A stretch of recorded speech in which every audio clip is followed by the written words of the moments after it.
కూర్చోండి. Praise the Lord. దేవునికి స్తోత్రములు కలుగునుగాక. మన ప్రియమైనటువంటి సహోదరుడి యొక్క గృహంనందు మనమందరం కూడా సమకూర్చబడి ఉండడం ఎంతో ఆనందకరం. ఎందుకనగా ఖచ్చితంగా దేవుడి యొక్క లేఖనాలు సెలవిచ్చుచున్న రీతిగా ఏ గృహంలోనైతే రక్షణ సువార్త వినబడుతుంటుందో ఆ గృహం నిజంగానే ఆశీర్వాదకరము. అంతేకాకుండా ఏ గృహంలోనైతే పరిశుద్ధులు నీతిమంతులని చేర్చబడతా ఉంటారు, దేవుని ప్రజలని చేర్చబడతా ఉంటారు, దేవుడి నామాన్ని మోస్తున్న వారు చేర్చబడతా ఉంటారు, అలాంటి ప్రజలకు ఎక్కడైతే ఆతిథ్యం కలుగుతుంటుందో అక్కడ ఖచ్చితంగా ప్రవక్త ఫలము, నీతిమంతుని ఫలము, దేవుని చేర్చుకొనిచున్నటువంటి వాడి ఫలము, అన్ని ఫలములు ఒకే ఒక్క చోట నెరవేర్పు జరిగే స్థలము ఈ స్థలమై ఉన్నది. కనుక దేవుడు ఈ కుటుంబానికి శాంతియు సమాధానం అనుగ్రహించును గాక. మిమ్మల్ని అందరినీ కూడా సహోదరుడు ప్రేమపూర్వకంగా ఆహ్వానించాడన్న విషయం తెలిసింది. God bless you. ఆహ్వానించబడి ఉన్నారు కాబట్టి మీరందరూ వచ్చి ఉన్నారు, చాలా సంతోషము. కానీ ఆహ్వానించబడకపోయినా వచ్చి ఉంటే చాలా సంతోషం. ఆమేన్. ఎందుకంటే ఆహ్వానించబడితే వచ్చేవాళ్ళు ఎవరయ్యా దూరస్తులు, ఆహ్వానించబడకపోయినా వచ్చేవాళ్ళే సమీపస్తులు. Praise the Lord. దేవునికి స్తోత్రములు కలుగును గాక. కొందరైతే మరి ప్రత్యేకంగా ఫోన్ చేసి మరి పిలిచారు కాబట్టి రాకపోతే బాగుండదని చెప్పి వస్తూ ఉంటారు. వారిని కూడా దేవుడు దీవించును గాక. Praise the Lord. చాలా మంది పళ్ళు కనబడ్డాయి, దొరికిపోయినారు మీరు ఎవరెవరు. God bless you. మంచిది. మనందరం కూడా మనకి సమయాన్ని సద్వినియోగపరుచుకొనొచ్చు. మన పరిశుద్ధ గ్రంథాన్ని తెరుచుదాం. పరిశుద్ధ గ్రంథంలో యెషయా గ్రంథము 40వ అధ్యాయము. యెషయా గ్రంథము 40వ అధ్యాయము మొదటి వచనం నుంచి కొద్ది మాటలు గమనించుదాం. నేను చదువుదాం, చూడండి. మీ దేవుడు సెలవిచ్చిన మాట ఏదనగా, నా జనులను ఓదార్చుడి, ఓదార్చుడి, యెరూషలేముతో ప్రేమగా మాట్లాడుడి. ఆమె యుద్ధకాలము సమాప్తమయ్యను, ఆమె దోషరుణము తీర్చబడెను. యెహోవా చేతి వలన ఆమె తన సమస్త పాపముల నిమిత్తము రెండింతలు పొందిన సమాచారము ఆమెకు ప్రకటించుడి. ఆలకించుడి. అడవిలో ఒకడు ప్రకటించుచున్నాడు ఎట్లనగా, అరణ్యంలో యెహోవాకు మార్గము సిద్ధపరచుడి. ఈ ఎడారిలో మా దేవుని రాజ్య మార్గము సరళము చేయుడి. ప్రతి లోయను ఎత్తు చేయవలను, ప్రతి పర్వతమును ప్రతి కొండను ఆనర్చవలను. వంకరవి చక్కగాను, కరుకైనవి సమముగాను ఉండవలను. యెహోవా మహిమ బయలుపరచబడును, ఒక్కడును తప్పకుండా సర్వ శరీరులు దాన్ని చూచెదరు. ఇలాగున జరుగునని యెహోవా సెలవిచ్చి ఉన్నాడు. ఆమేన్. అలాగే ఉంటుండగా మరొక లేఖనాన్ని చదువుతాం. మొదటి సమూయేలు గ్రంథము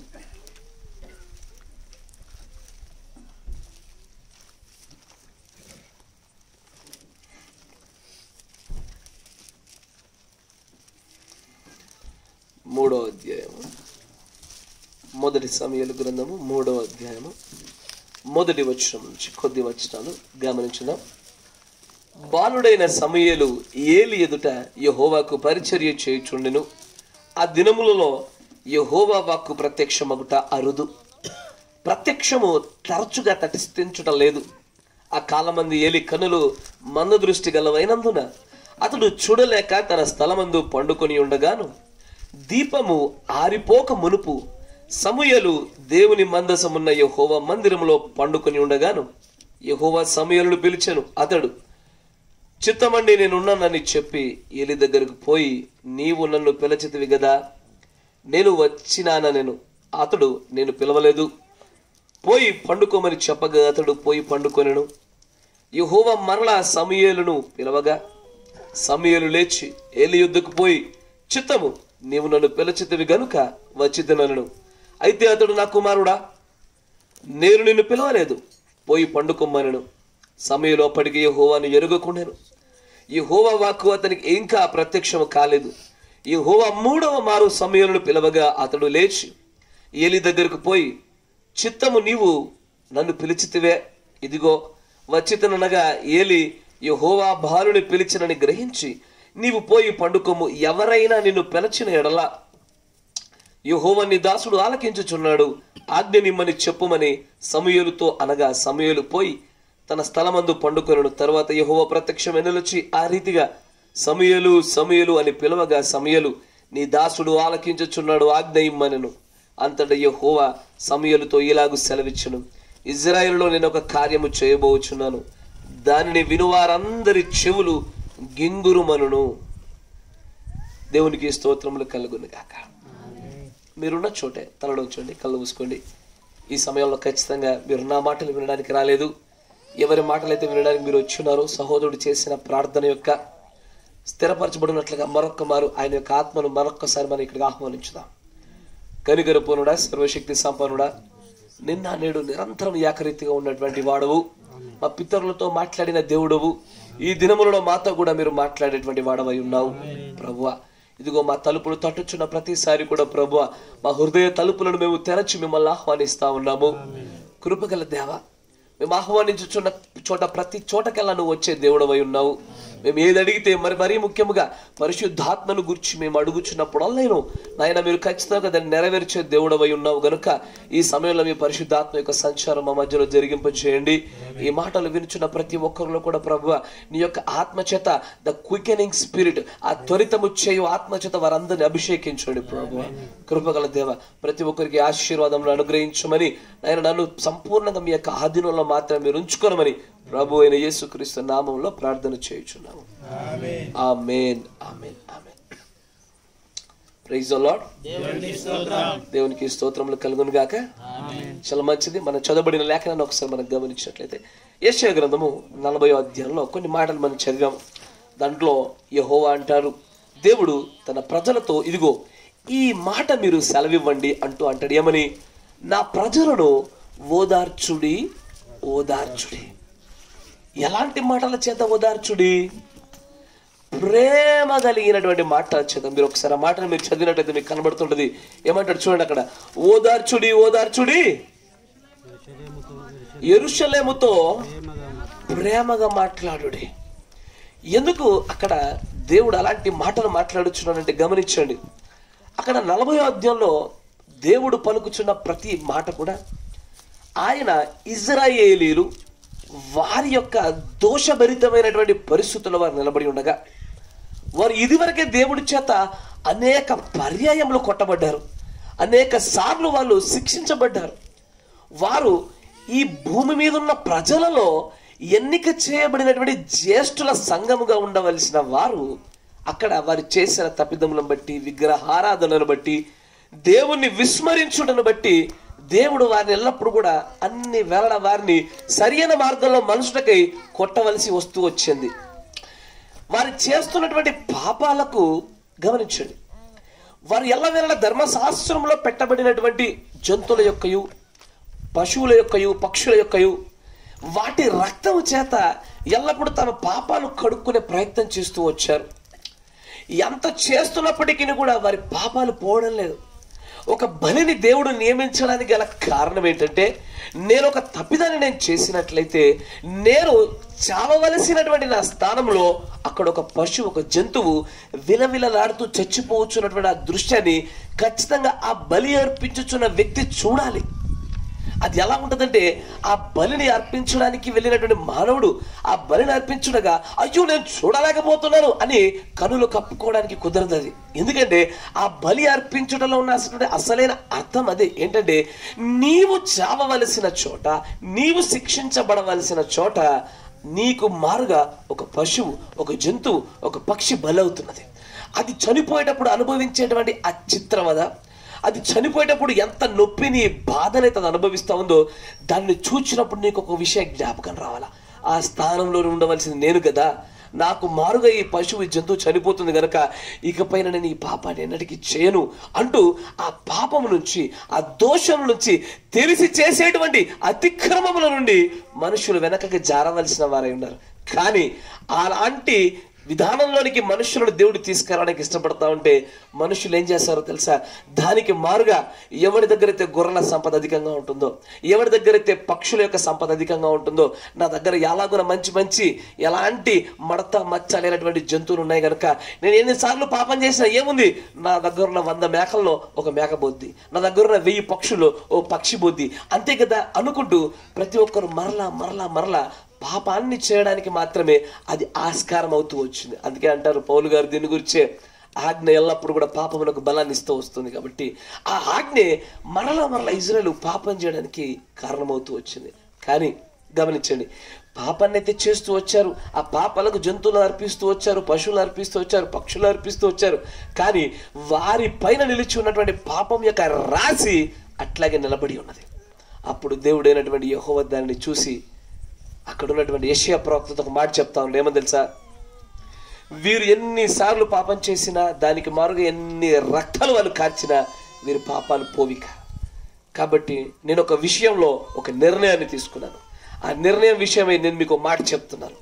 ఆ మాట ఎలా ఉంటుందో తెలుసా? ఖచ్చితంగా నాలో ఉన్నటువంటి ఉగ్రతలో నుంచి వచ్చిన మాట కాదు, కానీ నాలో ఉన్నటువంటి ప్రేమాభరితమైనటువంటి ఆ యొక్క మృదువైనటువంటి ఆ తలంపుల నుంచి వచ్చినటువంటి మాట. ఏంటయ్యా మాట అంటే, మొదటగా యెరూషలేముతో ప్రేమగా మాట్లాడండి, ఓదార్చండి, ఓదార్చండి. ఎందుకో తెలుసా? అరణ్యంలో నుంచి ఒక వ్యక్తి రాబోతా ఉన్నాడు. ఆ వ్యక్తి నా మార్గాలు సరళం చేస్తాడు. నా మార్గాలు సరళం చేస్తున్నాడు అంటే దాని అర్థం ఏంటో తెలుసా? నేను రాబోతున్నానని, నేను వస్తున్నానంటే దాని అర్థం ఏంటి? ఇంతవరకు మీలో కలిగిన గలిబిలిని, ఇంతవరకు మీలో ఇంకా క్షమాపణ పొందబడినటువంటి పాపములను, అతిక్రమములు ఏవైతే ఉన్నాయో వాటన్నిటినీ కూడా పరిహరించడానికి సంపూర్ణంగా నేనే దిగి రాబోతున్నానని ప్రభు సెలవిచ్చుచున్న మాట కనుకే ఆయన అంటాడు, ఓదార్చండి, ఓదార్చండి. కానీ అక్కడ అంటూ ఏమంటారు తెలుసా? యెరూషలేముతో ప్రేమగా మాట్లాడండి, యెరూషలేముతో ప్రేమగా మాట్లాడండి. నేను ఈ రోజున మీతో మాట్లాడాలనుకున్న అతి కొద్ది మాటలు మాట్లాడతాను, ఎక్కువ సమయం తీసుకోను.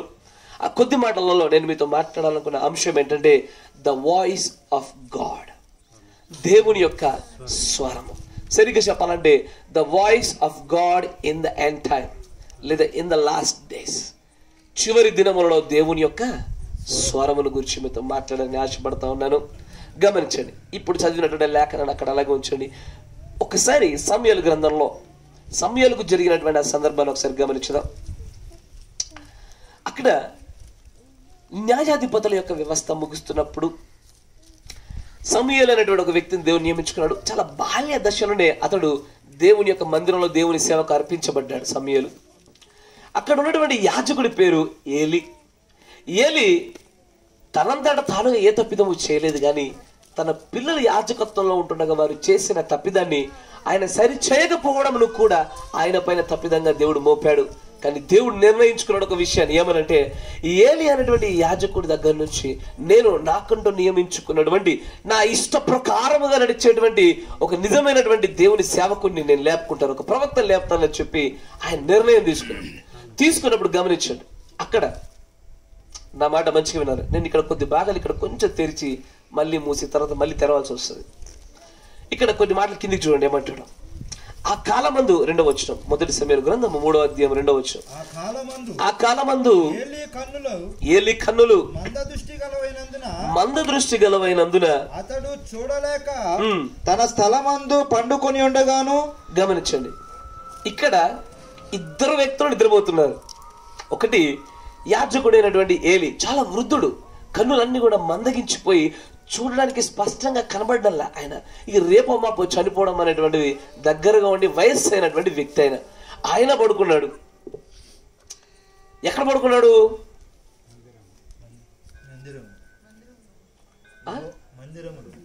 మరొకసారి చదవండి 2వ వచనాన్ని. ఆ కాలమందు ఏలి కన్నులు మందదృష్టి గలవైనందున అతడు చూడలేక తన స్థలమందు పండుకొని ఉండగాను. తన స్థలమందు అని చెప్పాడు, కానీ ఎక్కడ నుంచి స్పష్టత ఇవ్వాల కదా? ఎక్కడ పడుకున్నా స్పష్టత ఇవ్వాల. కానీ నేను మీకు ఒక ఉదాహరణ చెప్తా. నేను నా కొడుకు ఇద్దరం ఉన్నాం. నేనైతే ఇంటి లోపల పడుకున్నా, నా కొడుకు ఇద్దరం ఇంట్లో పడుకుంటే ఇద్దరం పడుకున్నామని చెప్తాంగా. అయ్యా మీరు ఆలోచన చేయండి. నేనైతే ఇంటి లోపల పడుకున్నా అంటే దాని అర్థం నా కొడుకు ఇక్కడ పడుకున్నట్లు? ఇంట్లోనైతే కాదు. ఇంట్లో అయ్యి ఉంటే కనుక మేము ఇంట్లో పడుకున్నాము, మేము ఇద్దరం ఇంటి లోపల పడుకున్నాము అని చెప్తాము. కానీ ఇక్కడ గమనించండి, తర్వాత సమూయేలు గారి దగ్గర రండి. అంటాడు చూడండి, 3వ వచనం చూడండి బ్రదర్. దీపము ఆరిపోక మునుపు సమూయేలు దేవుని మందసమున్న యెహోవా మందిరములో పండుకొని ఉండగాను. ఆగండి. ఈ వచనాలను కొన్ని వందల మార్లు మనం చదివేసి ఉంటాం కానీ కానీ ఎప్పుడైనా గుర్తుంచుకోండి, లేఖనముల వెంబడి ఉన్నటువంటి ప్రత్యక్షత మనకు తగలాలంటే అక్కడ ధ్యానం అవసరం, ప్రతి లేఖనాన్ని దేవుడి యొక్క సముఖంలో పెట్టి, ప్రభువా ఈ లేఖనం కూడా నాతో మాట్లాడు, దీని వెనకాల నువ్వు ఏ అర్థాన్ని దాచి ఉంచావో అది మా కన్నులకు ప్రత్యక్షపరచు అన్నప్పుడు దేవుడు అనేక విషయాలు చూపిస్తూ ఉంటాడు. గమనించండి, అక్కడ దీపము ఆరిపోక మునుపు. ఎందుకు ఆ మాట అంత ప్రత్యేకంగా ప్రస్తావించవలసిన అవసరం ఎందుకు వస్తుంది? దీపం ఎందుకు ఆరిపోతుందయ్యా? ఆయన ఎక్కడున్నాడంట? గమనించండి, ఏ స్థలంలో ఉన్నాడు? సమయలు దేవుని మందసమున్న యెహోవా మందిరములో పండుకొని ఉండగా. ఆగండి అయ్యా, మీరు ఒక్కసారి పాత నిబంధనలో ఉన్నటువంటి మందిర నిర్మాణాలు ఒకసారి జ్ఞాపకం చేసుకోండి. మందిరము 3 భాగాలుగా విభజించడం జరిగింది. 1 ప్రాకారము, 2 పరిశుద్ధ స్థలము, 3 అతి పరిశుద్ధ స్థలం. ప్రాకారంలో ఇత్తడి బలిపీఠం కనబడుతూ ఉంటుంది మనకు, ఎందుకంటే అక్కడ దహన బలులు అర్పించబడతాయి. పరిశుద్ధ స్థలంలో ఏముంటాయి? సన్నిధి బల్ల రొట్టె ఉంటుంది. అక్కడ సువర్ణ ధూపారతి ఉంటుంది. ఆడ 12 రొట్టెలు పెట్టబడతా ఉంటాయి. ఆ ధూపారతి ఎప్పుడు కూడా వెలిగించబడతా ఉంటుంది. ఆమేన్. తర్వాత అంతరంగంలో అంటే అతి పరిశుద్ధ స్థలంలో ఏముంటుంది? మందసం ఉంటుంది. ఆ మందసంలో ఏమేమి ఉంటాయి? ఆజ్ఞల పలకలు, అహరోను చిగురించిన కర్ర, ఏది అక్షయమైనటువంటి మన్నా పాత్ర. ఎందుకంటే ఇక్కడ ఉన్నటువంటి ఈ మన్నా ఎప్పటికీ నాశనం అవ్వదు. మరుసటి దినానికి ఇశ్రాయేలు పొందుకున్నప్పుడు ఆ మన్నా వెంటనే పాడైపోయి పురుగులు పట్టేది, కానీ ఈ మందసంలో పెట్టిన మన్నా ఎప్పుడు అట్లాగే నిలిచి ఉంటుంది. అది అన్నిటికీ పాడవదు. అందుకే ప్రకటన గ్రంథంలో కూడా ఈ యొక్క ఉదాహరణ వాడుతూ ఉంటాడు. ఏమని? నేను నీకు మరుగై ఉన్న మన్నాను భుజింపనిత్తునంటాడు. ఎందుకంటే మరుగై ఉన్న మన్నా ఎన్నటికీ పాడవదు. అది కేవలం వధువు కోసం మాత్రమే, తన ప్రియమైన ప్రజలకి దాచబడిన ఆహారం అది. గమనించండి, ఇక్కడ ఒక విషయాన్ని మీకు ముందు చూపిస్తా. ఎక్సోడస్ నిర్గమకాండం 27వ అధ్యాయం 21వ వచనం. కొంచెం వేగవంతంగా నాతో ముందుకు రండి. నేను ఎంత త్వరగా ముగించాలని చూస్తానో, ఎందుకో మీ ముఖాలు చూస్తుండగానే మీ ఆసక్తిని బట్టి ఎక్కువ చేయాలనిపిస్తుంది నాకు. సాక్ష్యపు మందసము ఎదుట గుర్తుంచుకోండి, ఇక్కడ సమూయేలు గారు కూడా పడుకున్నది ఎక్కడ? దేవుడి మందసము దగ్గర కదా. ఎగ్జాక్ట్లీ. అయ్యా, మందసం దగ్గరికి ఎవడైనా వెళ్ళడానికి అసలు అవకాశం ఉంటుందా? మందసం దగ్గరికి వెళ్ళాలంటే యాజకుడే ఉంటే సరిపోదు, అతడు ప్రధాన యాజకుడే ఉండాలా. మీరు వింటున్నారా? ఇక్కడ ఏదో సంథింగ్ సూపర్ న్యాచురల్ డిస్కషన్ చేసుకోవడానికి కూడా మనుషుల మధ్యలో అవకాశం ఉన్న ఒక గొప్ప కార్యం చోటు చేసుకుంది అక్కడ. నా మాట వినండి. అక్కడ అంటాడు ఏమని? సమూయేలు మందసం దగ్గర పడుకున్నాడు ఆయన, కానీ అక్కడ మాట పలుకుతున్నాడు ఏమని? దీపములు ఆరిపోకమునుపా. ఆ దీపాల గురించి ఒక విషయం చెప్తాను చూడండి. ఆయన అంటాడు చూడండి 27-21 మనకు చదవండి. సాక్ష్యపు మందసం ఎదుటనున్న తెరకు ఎలుపల ప్రత్యక్షపు గుడారములో అహరోనును అతని కుమారులను సాయంకాలం మొదలుకొని ఉదయం వరకు యెహోవా సన్నిధి దాన్ని సవరింపవలెను. అక్కడ ఆ దీపముల గురించి మాట్లాడుతున్నాడు. స్పష్టత రాలేదు కదా? 20 వచ్చిన కానుంచి. సరే, మరొకసారి లేవికాండం అంతే, ఇక్కడ మీకు స్పష్టత ఇస్తాను. లేవికాండము 24వ అధ్యాయంలో 3వ వచనాన్ని గమనించండి. లేవికాండము 24వ అధ్యాయము 3వ వచనం.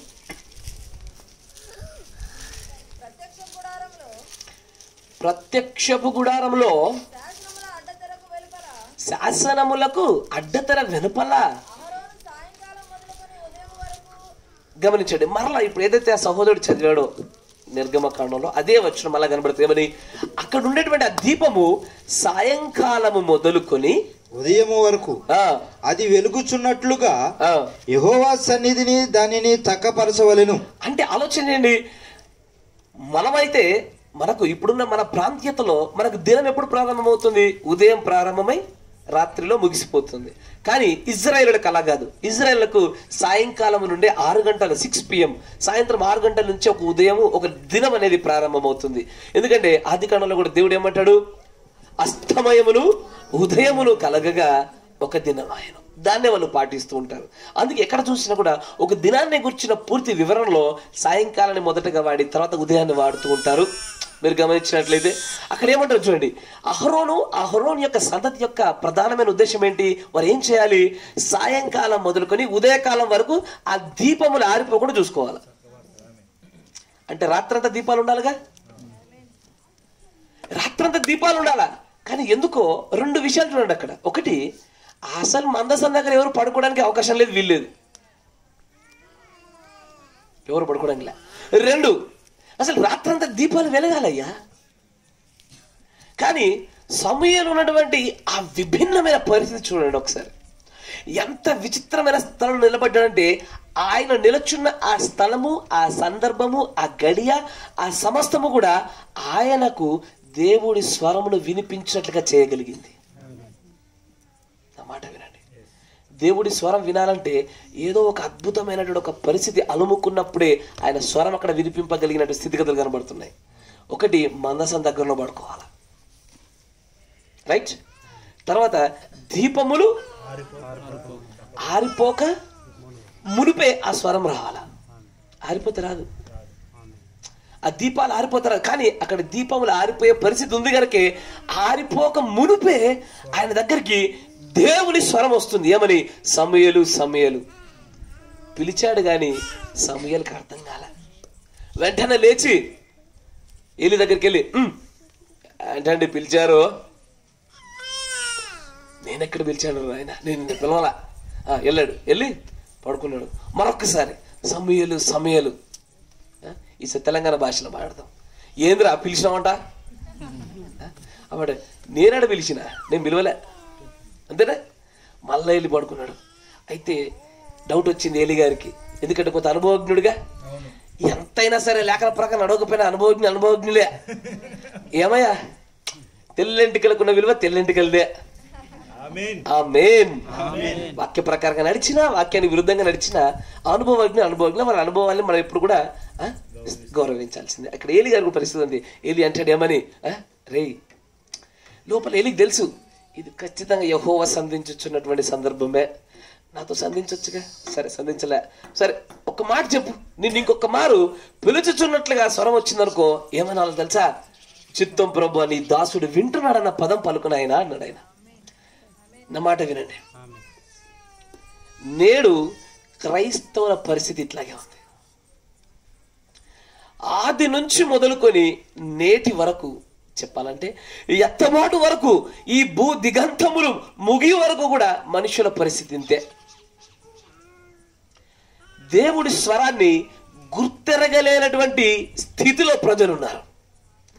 దేవుడు మాట్లాడుచున్న రీతిని పట్టుకోవడానికి ఖచ్చితమైన ప్రత్యక్షతలు కావాలి.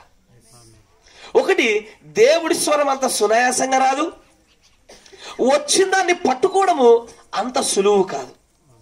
మీరు ఆలోచన చేయండి, అక్కడ యాజకత్వంలో అత్యధికమైనటువంటి చాలా అనుభవం కలిగినటువంటి ఏలి ఉన్నప్పటికీ కూడా ఆయన దగ్గరికి రావడం లే ఆ స్వరము. That voice is destined to be delivered to only 1 person. ఆ స్వరము కేవలం నిర్ణయించబడుచున్న వారి దగ్గరికి ఆ స్వరం వస్తూ ఉంది, అందరి కోసం రాలే. వారిద్దరికి ఎంత దూరం ఉన్నాయంటే పక్క పక్కనే ఒకే ప్రాంగణంలో ఉన్నారు, ఒకే ప్రాకారం లోపల ఉన్నారు, కానీ దానిలో స్వరం ఒక్కరికి వస్తుంది. ఆమేన్. కానీ ఆ స్వరాన్ని వినడంలో కొద్ది సమయం మనం గడిపే ప్రయత్నం చేద్దాం. దేవుడు ఒకవేళ ఒక మనుషుని కనుక బాగా ప్రేమించి తన స్వరాన్ని నీ కోసం వినిపింపజేస్తున్నాడు అనుకో, దాన్ని వినవలసిన బాధ్యత నీకుంది. కానీ ఆయన స్వరాన్ని వినుటకు బదులుగా, ఆయన స్వరాన్ని గుర్తించుటకు బదులుగా మానవుడు ఎల్లప్పుడూ కూడా తప్పుడైనటువంటి ఒక స్వరాన్ని పట్టుకునే ప్రయత్నం చేస్తూ ఉన్నాడు. ఎల్లవేళలా అదే చేస్తున్నాడు. ఆదిలో మీరు ఒకసారి గమనిస్తే ఏదెనులో జరిగిన సందర్భాన్ని చూడండి. ఆదాము దగ్గరికి అవ్వ జన్మింపక మునిపే దేవుడి స్వరం అంటే ఏంటో తెలుసు. దేవుడి యొక్క స్వరమును విన్నటువంటి వ్యక్తి ఆయనతో పాటు సహవాసం చేసిన మనుష్యుడు. కానీ ఎప్పుడైతే తనతో పాటు రావలసినటువంటి ఒక భాగస్వామి రాగానే దేవుడి స్వరమును వినవలసిన దానికి బదులుగా తన భార్య స్వరాన్ని విన్నాడు ఆయన. ఇక్కడ స్వరము వినడం అంటే ఈ చెవిన ఆ మాటలు పడనివ్వడం కాదు. ఈ చెవున పడినటువంటి ఆ మాటలు ఆత్మ చెవుల గుండా ఆత్మలో భద్రం కావాలా. నా మాట వింటున్నారా? వినుట అంటే మన చెవిని వినుటకి ఇవ్వడం మాత్రమే కాదు. అందుకే ప్రకటన గ్రంథంలో ఆ మాట అంటే ఏమని? ఆత్మ సంగములతో చెప్పుచున్న మాట. ఏ చెవులు? సాధారణమైనటువంటి చెవులు కావి, ఆత్మ సంబంధమైనటువంటి చెవుల గురించి మాట్లాడుతున్నాడు. ఎందుకంటే చెవులు లేకుండా ఎవరు ఉంటారు? ఎవరో కొద్ది శాతం మంది ఉంటారు. కానీ సాధారణంగా ఈ భూమి మీద ఉన్నటువంటి అధిక శాతం ప్రజలందరికీ చెవులు ఉన్నాయిగా, ప్రతి ఒక్కరికి వినబడతా ఉంటాయి కదా. మన ముస్లిం సోదరులు చేసే ఆజాన్ కూడా మీకు వినబడుతుందా? అన్ని రకాల మతస్థులు, అన్ని రకాల విశ్వాసులు చేసేటువంటి వారి యొక్క మతపరమైనటువంటి బోధలు కానీ, కీర్తనలు కానీ ఎల్లప్పుడూ మీ చెవిన పడుతూనే ఉంటాయి. చెవిన పడినంత మాత్రాన అవి మనం చేసినట్ట, చెవిన పడినంత మాత్రాన చేసినట్టు అనేవు. రోజు పొద్దున సాయంత్రం ఇదే లొల్లి. చెవిన పడుతున్నంత మాత్రం కాదు, హృదయంలో ఒకవేళ జొప్పించబడినప్పుడు మాత్రమే నువ్వు దోషపోతావు. అక్కడ దాన్ని ఇట్ టేక్స్ మ్యాటర్, అంటే అప్పుడు దాన్ని పరిగణలోకి తీసుకోవాలి. కానీ ఆదం పరిస్థితి కూడా అంతే. భిన్నమైనటువంటి స్వరాలు ఈ లోకంలో చాలా వచ్చేసరికి దేవుని యొక్క స్వరము ఎక్కడో వెనకబడిపోయింది. నా మాట వింటున్నారా?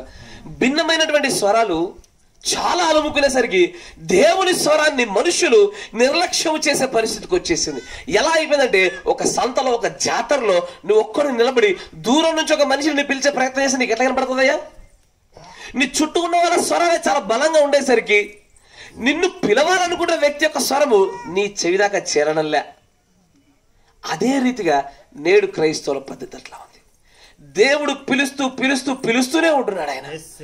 ఆయన ఎల్లవేళ మనుషులు చేరుకోవడానికి ఇష్టపడుతున్నాడు. ఆయన ఏ రూపంలో పిలిచినా సరే, కానీ అసలు మొట్టమొదటిగా దేవుడు పిలుస్తున్నాడు అన్న విషయాన్ని గుర్తెరగలేని ప్రత్యక్షత. రెండు, ఒకవేళ దేవుడు నన్ను పిలుస్తున్నాడు అన్న విషయం గ్రహించిన తర్వాత కూడా దేవుని యొక్క స్వరానికి విని చిత్తము ప్రభువా అని అనలేని పరిస్థితి. నా మాట వింటున్నారా? చిత్తం ప్రభు అని అనలేని పరిస్థితి కనబడతా ఉంటుంది. కానీ అయ్యా, మీరు ఒక మాట, నా మాట గమనించండి. దేవుడు ఎల్లప్పుడూ కూడా తన ప్రియులతో మాట్లాడడానికి ఇష్టపడతాడు. అసలు ఒక మాట చెప్పండి, ఒక చిన్న ఆలోచన చేయండి. మీ ఇంట్లో ఎవ్వరు లేరు, మీరు ఒక్కరే ఒంటరిగా కూర్చొని ఉన్నారు, లేదా నిలబడి ఉన్నారు, ఒక్కరే, ఇంకెవరు లేరు గృహంలో. మీ పెదవులు తెరిచి ఏదైనా మాట్లాడతారా? మాట్లాడతారా? సాధారణమైన వ్యక్తుల గురించి అడుగుతున్నా, సహజాతీతమైన వ్యక్తుల గురించి పక్కన పెట్టండి. సహజాతీతమైన వ్యక్తులు మాట్లాడుకుంటారు, తమలో తాము ఒంటరిగా మాట్లాడుకుంటారు. ఇవన్నీ అడిగేది సాధారణమైన ప్రజల గురించి అడుగుతున్నా. ఏం చేస్తారు? ఒకరుంటే ఎవ్వరు కూడా పెదవులు తెరిచి మాట్లాడలేరు.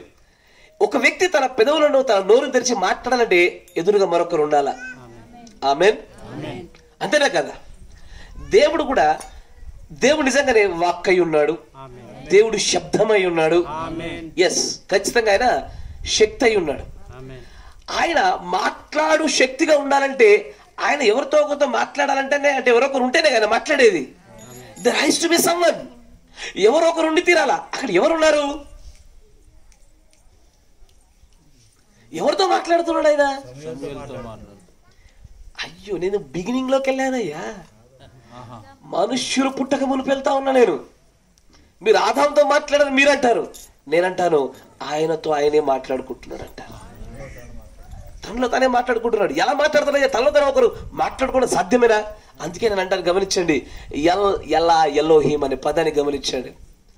దేవుడు ఎలోహీం అనే పదం, ఎందుకంటే గమనించండి, ఆదికాండ 18వ అధ్యాయంలో అబ్రహాం దగ్గరికి నడుచుకుంటూ వస్తున్నటువంటి ఆ ప్రభువులను చూసి ప్రభువా అని మనకు బైబిల్లో కనబడుతుంది, తెలుగు బైబిల్లో. ఇంగ్లీష్లో లార్డ్ అని కనబడుతుంది, కానీ ప్రాచీన ప్రతుల్లో అక్కడ ఎలోహీం అనే పదం ఉంటుంది. ఎలోహీం అనే పదానికి అర్థమేంటో తెలుసా? ఎలోహీం అనేది ఏకవచనము మరియు బహువచనము. ఎలోహీం అనే పదము ఏకవచనమై ఉన్నది, బహువచనమై ఉన్నది. అందుకే దేవుడు కూడా, దేవుడు ఒక్కడే కానీ బహు కార్యాలుగా చేస్తున్నటువంటి వ్యక్తులు కనబడతా ఉంటాడు. ఆయన తండ్రి వలె కనబడతాడు, కుమారుడు వలె కనబడతాడు, పరిశుద్ధాత్మ వలె కనబడతాడు. ఇంకా ఇంకా ఉన్నాయా బైబిల్లో? ఈ మూడైతే మినిమం అంటాడు ఆయన. ఈ మూడు కంటే ఇంకెక్కువ ఉన్నాయా బైబిల్లో? అయ్యా, ఇంతకీ బైబిల్ ఎన్ని ఉన్నాయి? తండ్రియు, కుమారుడు, పరిశుద్ధాత్మ. కరెక్టేనా? అంతేనా కదా? అబ్సల్యూట్లీ. నేను అడుగుతా ఒక చిన్న ప్రశ్న. మరి ఇప్పుడు అబ్రహాం దగ్గరికి దిగొచ్చింది ఏ రూపంలో వచ్చాడు? తండ్రిగా వచ్చాడా? తండ్రిగా వస్తే తండ్రి చూచిన యువకుడు బతకూడదుగా, చచ్చిపోవాలా. మరి కుమారుడుగా వచ్చాడా? అసలు పాత నిబంధనలో కుమారుడు కనబడతాడా? అయ్యా, నా మాట కరెక్ట్ చెప్పండి. పాత నిబంధనలో కుమారుడి ప్రస్తావన ఉంటుందా?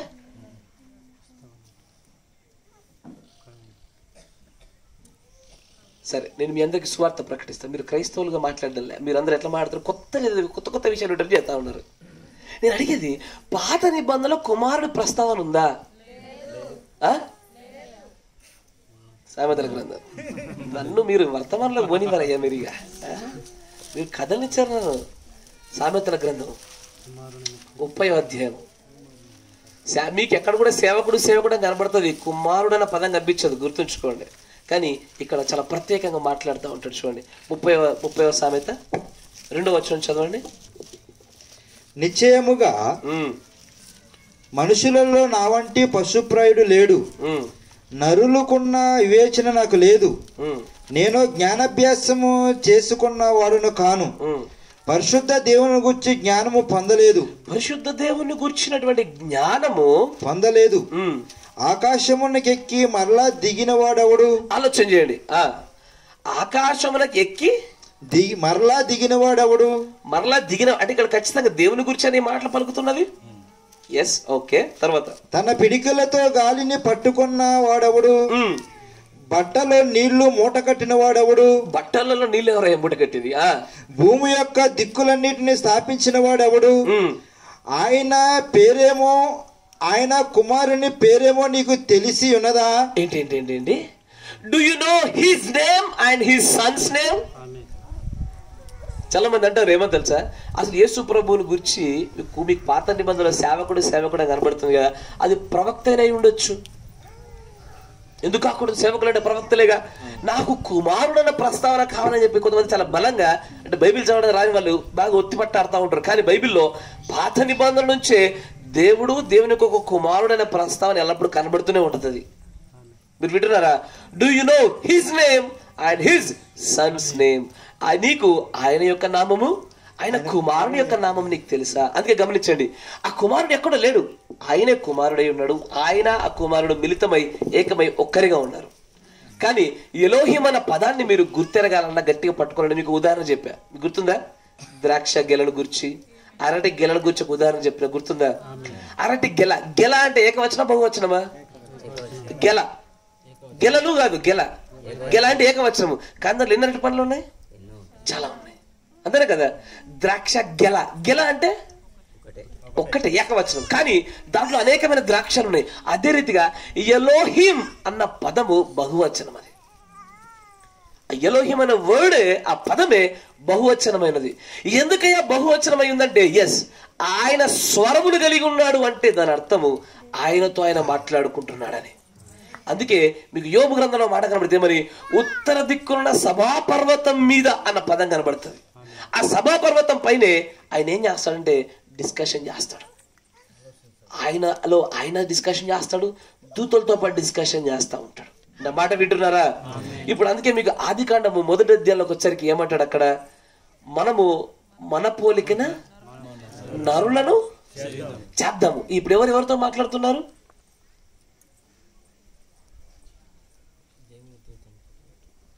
అయ్యా, అంటే దేవుడు దూతల దగ్గర permission తీసుకుంటున్నాడా?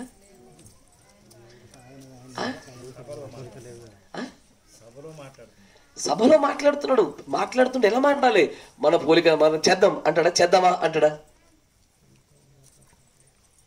Yes, he is talking to himself. అని ఒకరు ఆయనతో ఆయన ఎట్లా మాట్లాడుకుంటాడండి? ఆయనతో ఆయన మాట్లాడుకోవడం సబబేనా? అసలు ఆయనతో ఆయన మాట్లాడుకో సాధ్యమవుతుందా? అవుతుందా? ఎవరికైనా కొంచెం డౌట్ ఉందా? ఆయనతో ఆయన మాట్లాడుకుంటాడా? కొంచెం ఎక్కడో చిన్న డౌట్ కనబడుతుంది. పెద్ద స్పష్టత ఇస్తే, ఎందుకంటే ఈ విషయంలో అంగీకరించకపోతే నీ రక్షణ ఎగిరిపోతుంది. ఇప్పుడు నేను అడుగుతా, బలిగా వచ్చింది ఎవరు? దేవుడు. ఎవరికి బలి అయ్యాడు? ఎవరికి బలి అర్పణిచ్చాడు ఆయన? ఆయన బలి ఇచ్చుకున్నాడయ్యా. నా మాట వింటున్నారా? ఆయనే బలి ఎవరికి ఇచ్చాడు? ఆయనకే ఇచ్చుకున్నాడు. ఆయనే బలి ఇచ్చుకున్నాడు. ఎందుకంటే ఎక్కడ మరణశాసన రాసిన వాడి మరణం ఎప్పుడైతే ఆవశ్యకమో అప్పుడే ఆ మరణశాసనం కొట్టివేయబడుతుంది. మీరు వింటున్నారా? అట్లాగే ఆయన తనకు తానే మాట్లాడుకుంటున్నాడు. ఆయన తనలో తానే మాట్లాడు. అందుకే తనలో నుంచి తీయబడిన చిన్న భాగము లోగోస్నే దేవుడు ఏమంటాడంటే ఆ లోగోస్తో మాట్లాడుతుంటాడు. ఆయన ఆ లోగోసే హెబ్రీ పత్రికలో 1వ అధ్యాయం ప్రకారంగా సర్వ సృష్టిలో ఆయనే జ్యేష్ఠుడు, ప్రప్రథమమైన సృష్టి. ఆయనతో మాట్లాడుతూ ఉంటాడు.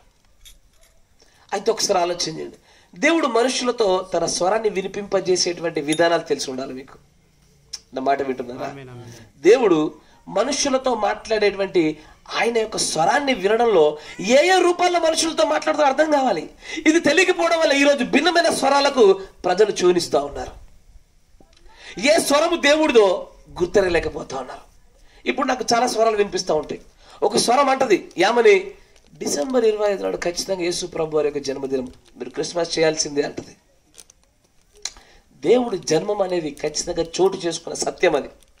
కానీ నీవు ఎన్నటికీ కూడా దాని సరి అయినటువంటి తేదీని ఎన్నటికీ కూడా నువ్వు పట్టుకోలేవు. ఒకవేళ ఇఫ్ ఇన్ కేస్ నువ్వు పట్టుకున్నా సరే, ఒకటి జన్మదినం కన్నా మరణదినం మేలు. ప్రసంగి 7:1.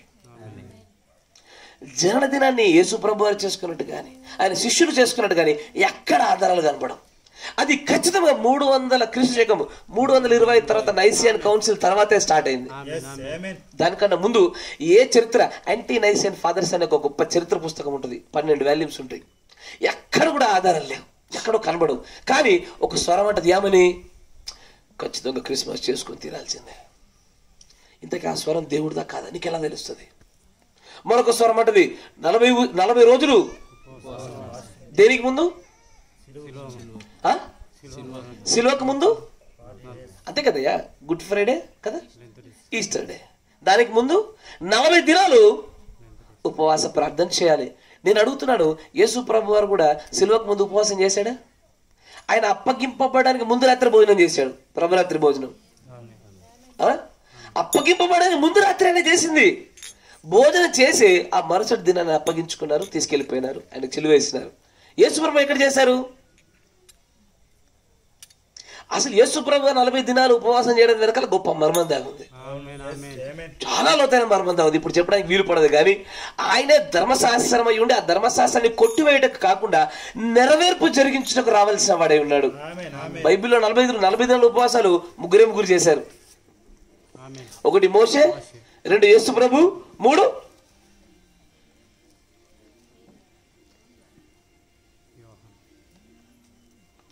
యోహాను. ఎక్కడ చేశారు? ఆయన ఏలియా చేశాడు.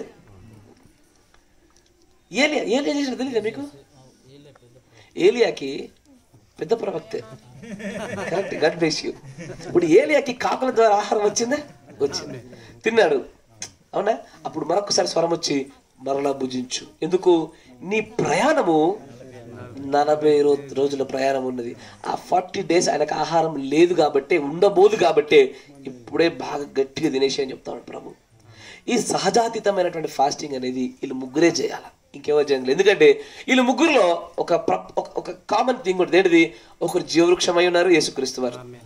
ఒకరు ఇటుపక్క ఏజ్గల గ్రంథం ప్రకారంగా ఒలివ చెట్లై ఉన్నారు కనుక ఇది వీరికి మాత్రమే తగేది కానీ మనుషులకు తగేది కాదు. అయినా సరే ఒక స్వరం అంటది ఏమని, 40 రోజులు ఉపవాస ప్రార్థన చేసి చూడు బ్రదర్, నీ కుటుంబంలో దయ్యపు శక్తులని కదిలించబడతాయి. నేను అడిగేది ఏంటంటే, ఇది దేవుడి స్వరమా? Is this the voice of God? ఎలా తెలుస్తుంది? ఎలా గుర్తుపట్టగలుగుతాం? దేవుడి స్వరాన్ని గుర్తుపట్టడం కనుక కుదరకపోతే, ఎందుకంటే గమనించండి, ఈ దేవుడి స్వరాన్ని గుర్తెరగలేకపోవడం వల్లే కదా దేవుడి దగ్గర నుంచి పంపించబడినటువంటి ప్రవక్తలు ఇజ్రాయెల్ దగ్గరికి ప్రవక్తల వెంబడి ప్రవక్త వచ్చినా కూడా వాళ్ళు రాళ్లతో కొట్టి చంపారు అని యేసుప్రభు అన్నాడు ఆయన. ఎందుకంటే దేవుడి స్వరాన్ని గుర్తెరగలేకపోయినా. చివరికి ఇప్పుడు మనం చదివిన యెషయా గ్రంథం 40వ అధ్యాయంలో ఓదార్చుడి ఓదార్చుడి, ఏ దేవుని యొక్క మహిమ తూర్పు దిక్కు నుంచి రాబోచున్నది, నేనే అరణ్య మార్గములు సరళము చేయుడు అనే ఒక వ్యక్తి కూడా నేనే వస్తున్నానని చెప్పాడు. చివరికి దేవుడే దిగొచ్చినా సరే ఆయన స్వరాన్ని గుర్తెరలేకపోయినారు. ఎంతటి గుడ్డి పరిస్థితి అంటే, పిల్లల దగ్గర నిలబడి ఏదైతే దేవుడై ఉన్నాడో, ఎవరైతే దేవుడై ఉన్నారో, ఎవరి గురించి అనేకమైన స్వరాలు దేవుడు ప్రవక్తల గుండా పంపించి ఉన్నాడు, ఆయన నేరుగా నిలబడ్డప్పుడు పిల్లత అడిగే ప్రశ్న ఏంటది? What is the truth? సత్యం అంటే ఏంటి? సత్యం అంటే ఏంటని సత్యాన్ని ఎదురు పెట్టుకుని అడగాల్సిన పరిస్థితి వచ్చింది.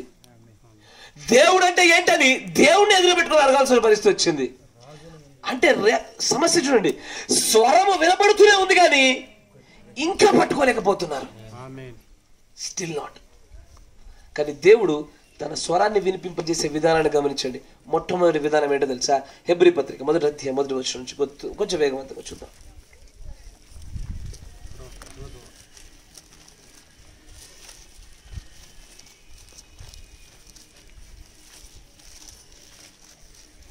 పూర్వకాలమందు నానా సమయములలోను నానా విధములుగాను ప్రవక్తల ద్వారా మన పితరులతో మాట్లాడిన దేవుడు. మీకు అక్కడ సరే ఆ మొదటిది పక్కన పెట్టండి. ఇప్పుడు ఈ కాలం ఎట్లా మాట్లాడుతున్నారు చూడండి ఒకసారి. ఈ దినముల అంతమందు కుమారుని ద్వారా మనతో మాట్లాడాను. ఒకటి నేరుగా దేవుడే డైరెక్ట్ గా మాట్లాడే పద్ధతి ఒకటి. నా మాట వింటున్నారా? దేవుడు తన స్వరాన్ని మనుషులకు వినిపింపజేయడంలో ఒకటి నేరుగా తానుగా మాట్లాడుతూ ఉంటాడు. ఆయన మధ్యలో ఏ ఒక్కరిని వాడుకోడు. దమస్కు ప్రయాణంలో ఉన్నటువంటి పౌలు గారితో ఆయన నేరుగా స్వరం వచ్చింది. సౌలా సౌలా నన్ను నేల హింసించుచున్నావు అనే స్వరాన్ని నేరుగా వినిపింపజేశాడు. మోషేతో మాట్లాడుతున్నప్పుడు కూడా మోషే మోషే ఈ స్థలం పరిశుద్ధం, ఇక్కడికి వచ్చేప్పుడు నువ్వు చెప్పులు విడిచి రావాలి. ఒక మార్గం ఏంటంటే దేవుడు తానే నేరుగా డైరెక్ట్ గా మాట్లాడతాడయ్యా. నా మాట వింటున్నారా? ఇది వినడం కష్టం, కొంచెం కాదు బహు కష్టం. ఎందుకు బహు కష్టమో చెప్పనా? ఎందుకంటే ఇది సాధారణంగా రాదు.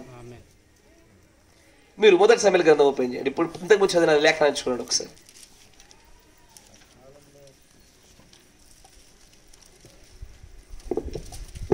ఆ దినములలో యెహోవా వాక్కు ప్రత్యక్షమగుట అరుదు.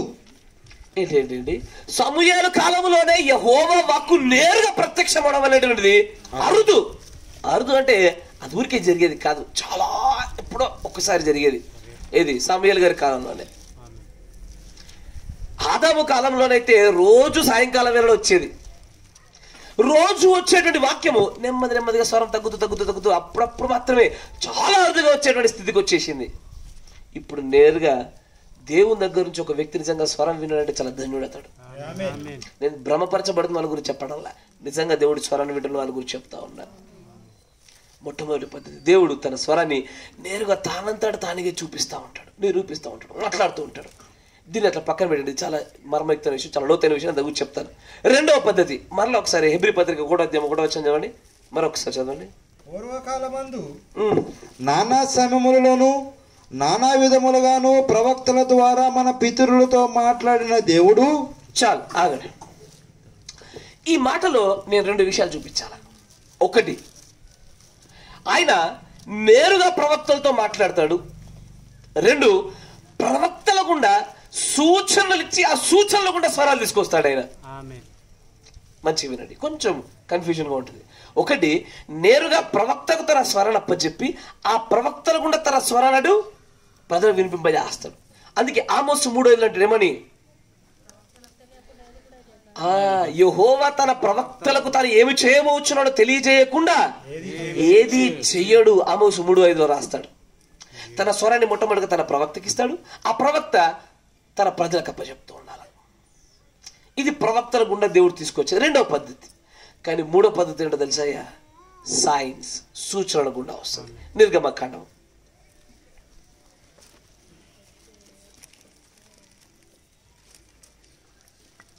4వ అధ్యాయం.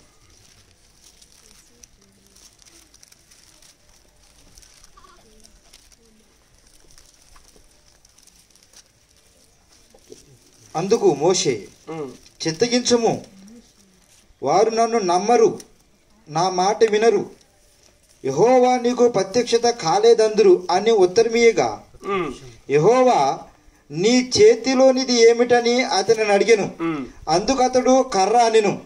అప్పుడైనా నేలను దానిని పడవేయమనెను. అతడు దాని నేలను పడవేయగానే అది పామాయెను.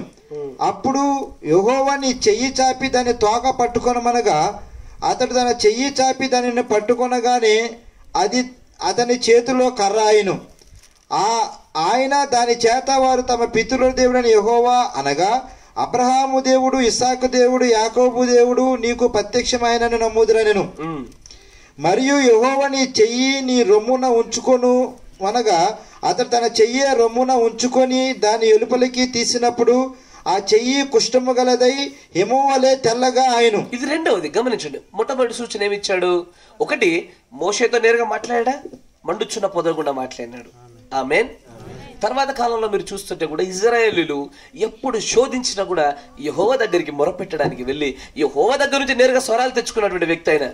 కానీ ఇక్కడ గమనించండి, this is a most peculiar, అంటే చాలా ఇంట్రెస్టింగ్ వే, అంటే ఒక అద్భుతమైనటువంటిది. ప్రజలకు పట్టుకోవడానికి నిజంగానే తన యొక్క వాక్య జ్ఞానంలో ప్రత్యక్షతలో ఉన్న ప్రజలు మాత్రం తప్ప ఎవరు పట్టుకోలే మరొక పద్ధతి, ఆయన స్వరం వచ్చేటువంటి పద్ధతి గమనించండి. దీనిలో మోషేకి దేవుడు 3 సూచనలు ఇచ్చాడు. మొట్టమొదటిది, తన చేతిలో ఉన్న కర్రను భూమి మీద నేల మీద పడవేయగానే అది సర్పం అవ్వాలి. సర్పమైన దాన్ని తోకతో పట్టుకొని లేపారనుకోండి, మళ్ళీ కర్ర అవ్వాలి. ఈ సూచన బాగుంది. రెండవ సూచన ఇస్తా ఉన్నాడు. తన యొక్క పై చొక్కా లోపలికి ఈ హస్తాన్ని ఇలా పెట్టి తీయగానే హస్తానికి తెల్లటి మంచు హిమం లాంటి ఒక కుష్టు రావాలి. తర్వాత మెల్లి లోపల పెట్టి మళ్ళీ తీయగానే ఎప్పట్లాగే ఆరోగ్యకరమైనటువంటి హస్తముగా ఇది కనపరచబడాలి కదా. చదవండి ఒకసారి, కంటిన్యూ చేయండి. మరియు ఆయన వారు నిన్ను నమ్మక మొదట చూచినను బట్టి వినకపోయిన ఎడల రెండవ దానిని బట్టి విందురు. వారు ఈ 2 సూచనలను బట్టి నమ్మక నీ మాట వినకపోయిన ఎడల నీవు కొంచెము ఏటి నీళ్లను తీసి ఎండిన నేల మీద పొయ్యవలెను. అప్పుడు నువ్వు ఏటిలో నుండి తీసిన నీళ్లు పొడి నేల మీద రక్తమగునెను. చాలు, ఒకసారి ఆలోచన. 8వ వచనం మీరు చూసారుగా తెలుగులో, మీరు గమనిస్తారా? ఒక్కసారి మీ ఫోన్లలో ఉంటే ఇంగ్లీష్ బైబిల్ ఓపెన్ చేయండి, అందరూ ఉన్నవాళ్ళు ఓపెన్ చేయండి. నిర్గమకాండము 4వ అధ్యాయం 8వ వచనం. ఇంగ్లీష్ బైబిల్లో నేను మీకు పదాన్ని చూపిస్తా. అక్కడ ఒక ట్రాన్స్లేషన్ ఎర్రర్ ఉంటుంది, తర్జమాలో చిన్నపాటి పొరపాటు కనపడుతుంది. చూడండి.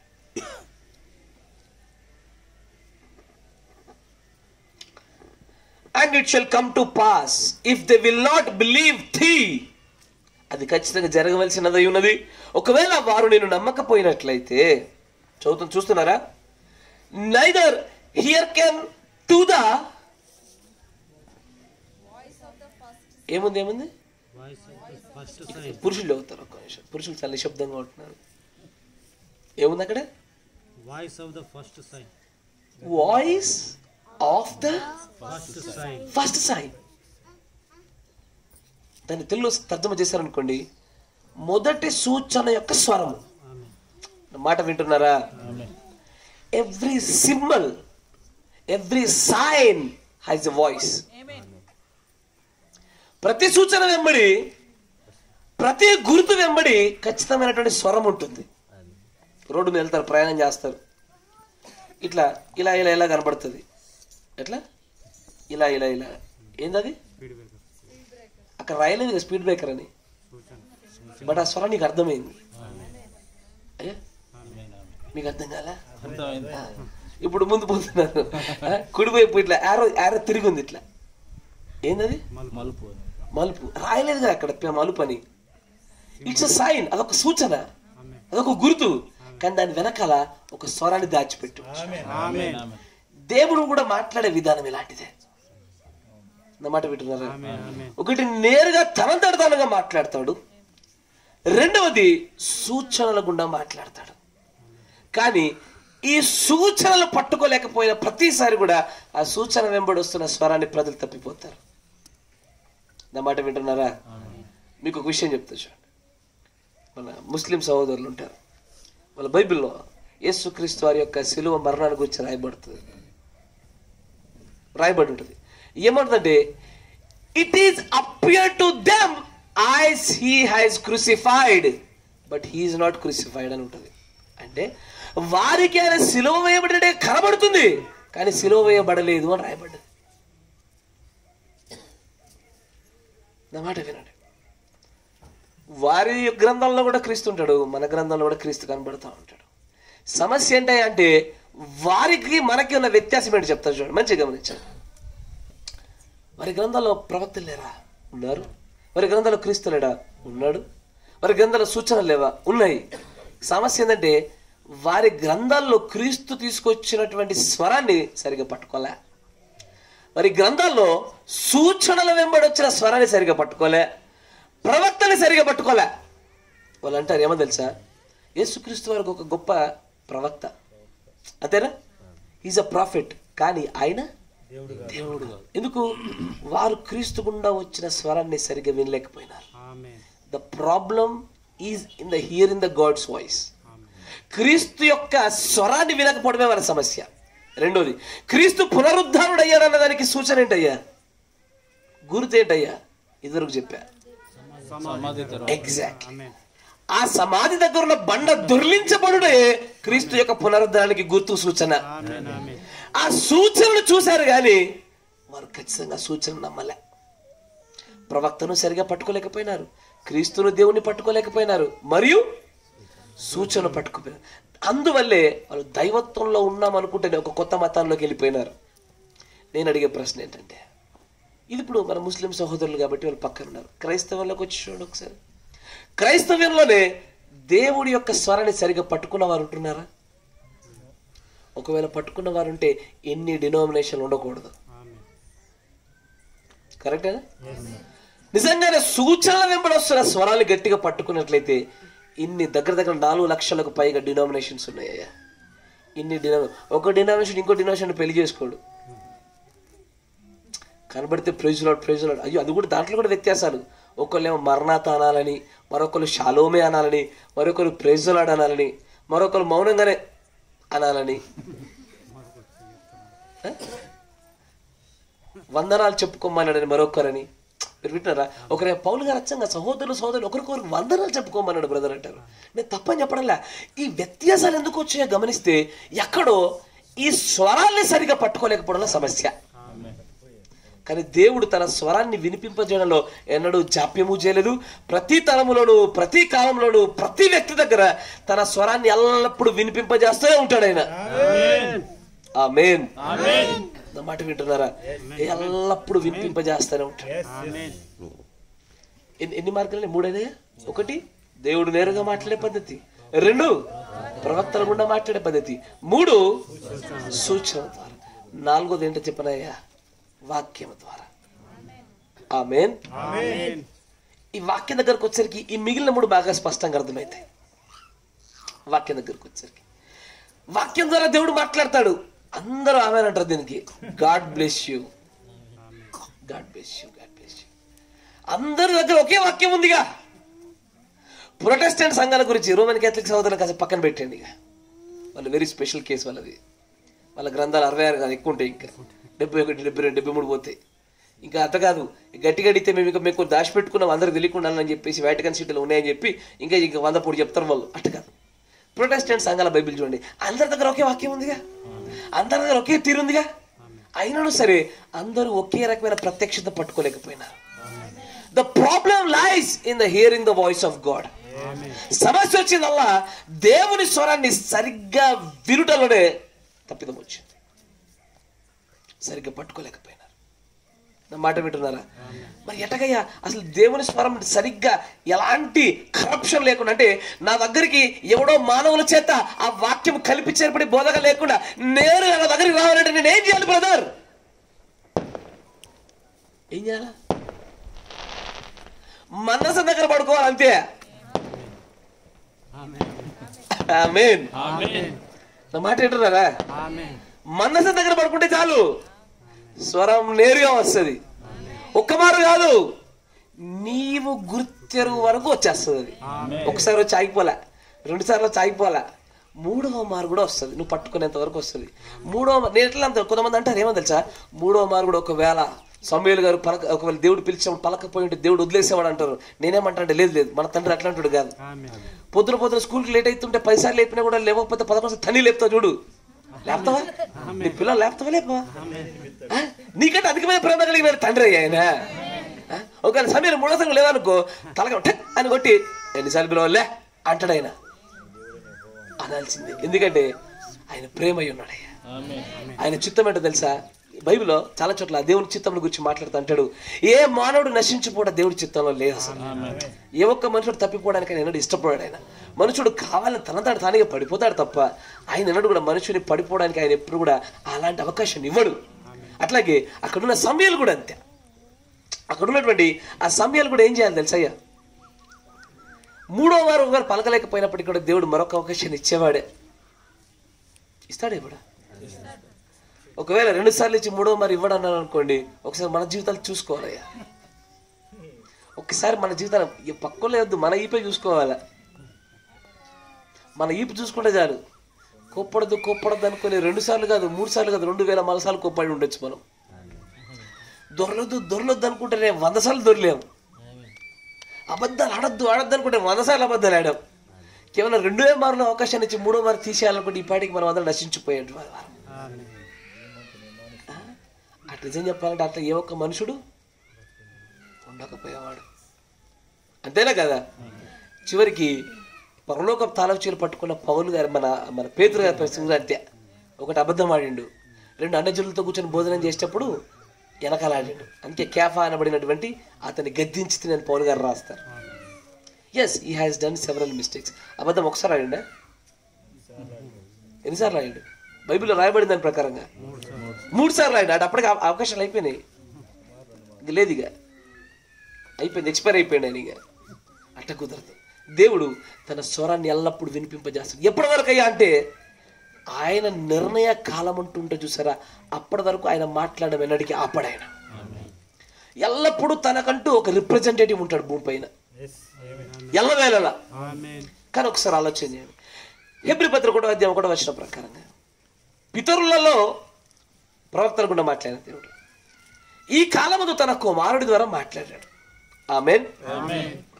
ఈ కాలంలో కుమారుడి ద్వారా మాట్లాడినటువంటి ఆయన ఆరోహణమై పైకి వెళ్ళినాడు. వెళ్ళిన తర్వాత పరిశుద్ధాత్మని పంపించాడు.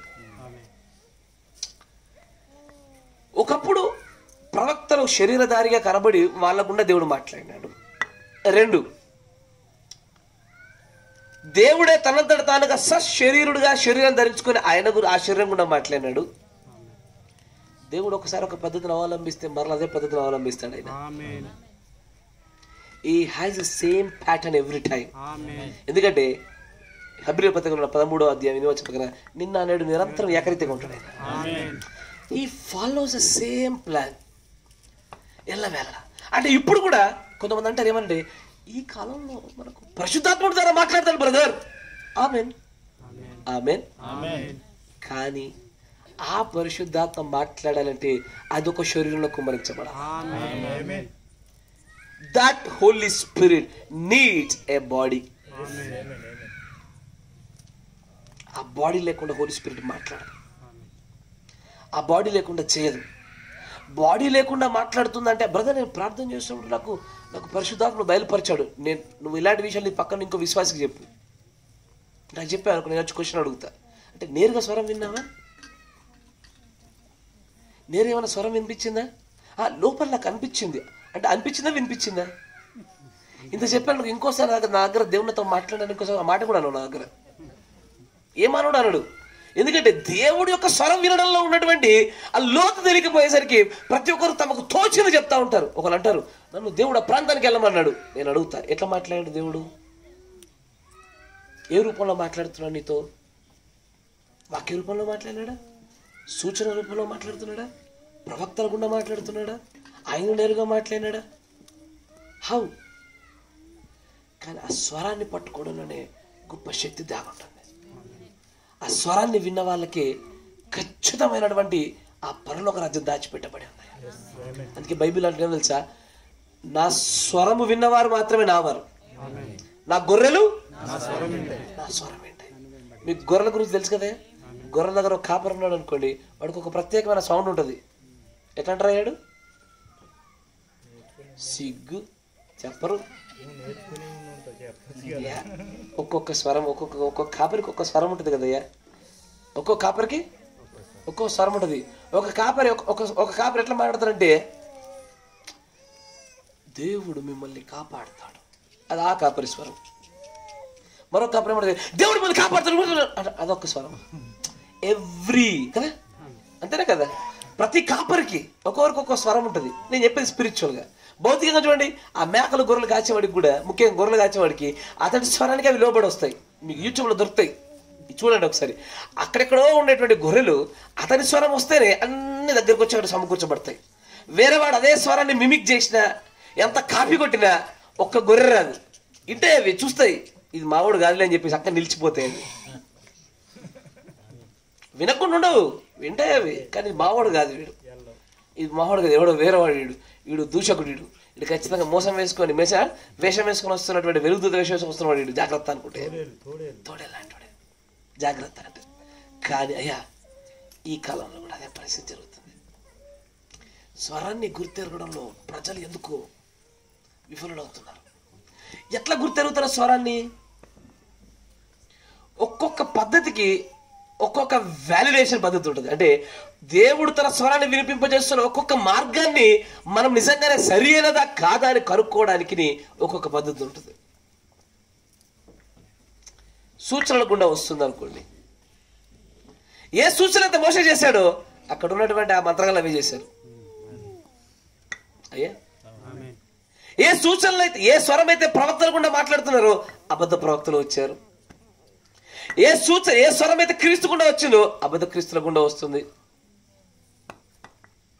ఏ స్వరం అయితే వాక్యం గుండా వస్తుందో తప్పుడు అర్థాలు చూపించున్నటువంటి విధానాల్లో అనేకమైన వందల లక్షల సంఘాలు, డినామినేషన్స్ పుట్టుకొచ్చాయి.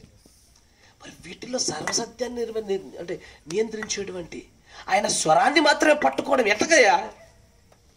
ఎట్లా చేస్తారు? దేన్ని బట్టి చేయగలుగుతాము?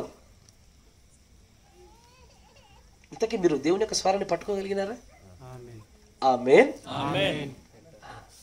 అంటే మిమ్మల్ని అందరూ యాక్టివేట్ చేయడం కోసం అన్నా ఆమేన్ అని. ఇప్పుడు ప్రశ్న, ఎంతమంది పట్టుకున్నారు?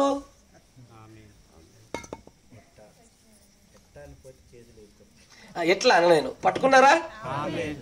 God bless you. ఎక్కువ చేతులు లేచిన ఎట్లా అనకపోయేసరికి. అవునయ్య, దేవుని స్వరం వినాలంటే గుర్తుంచుకోండి, దేవుడు ఎల్లప్పుడూ కూడా ఒక విషయం చెప్పాడు. బైబిల్లో ఉన్న పద్ధతి మీకు తెలిసిన విషయాలే, కానీ దానికి ఒకటి ఒక సిరీస్, ఒక క్రమం ఉంటుందన్న విషయం మీరు గమనించట్లే. ఎల్లవేళలా దేవుని యొక్క స్వరం ఎప్పుడు కూడా తన ప్రవక్తల దగ్గరికి వస్తుందయ్యా. అసలు దాన్ని అంతకు మించినటువంటి వేరే అర్థమే లేదు. ఆమోస్ 3:5 ప్రకారంగా దేవుని స్వరం ఆయన ప్రవక్తలకు తెలపకుండా ఎన్నడూ ఏది చేయలే. మరి యేసు ప్రభు మరణ పునరుద్ధానం ఆరోహణ అయిపోతే మరి ఎవరికి వచ్చింది? పౌలు గారికి వచ్చింది. పౌలు గారే తనున్నటువంటి ఆ సంఘ కాలంలో, ఆ కాలానికి, ఆ తరానికి ఆయనకు దూత. ఆ తర్వాత కొలంబోకి వచ్చింది, ఆ తర్వాత ఐరేనియస్కి వచ్చింది, ఆ తర్వాత మార్టిన్ లూథర్కి వచ్చింది, ఆ తర్వాత జాన్ వెస్లీకి వచ్చింది, ఆ తర్వాత 1906లో విలియం సిమోస్ దగ్గరికి వచ్చింది. అక్కడ నుంచి పెంతెకోస్తు సంఘాలు పుట్టుకొచ్చాయి. జాన్ వెస్లీ గారి నుంచి మెథడిస్ట్ సంఘాలు పుట్టుకుంటూ వచ్చాయి. అందుకంటే ముందున్నటువంటి మార్టిన్ లూథర్ నుంచే లూథరన్ సంఘాలు పుట్టుకుంటూ వచ్చాయి. ఈ సంఘాలు, ఇన్ని సంఘాలు ఎందుకు పుట్టాయనే విషయం కూడా తెలిసి ఉండాలి, అర్థమవుతూ ఉండాలి. కానయ్యా సరి అయిన స్వరాన్ని పట్టుకోలేకపోయినారా తప్పులో పడిపోతాం. అందుకే అంటాడు ఒక మాట, హెబ్రీ పత్రిక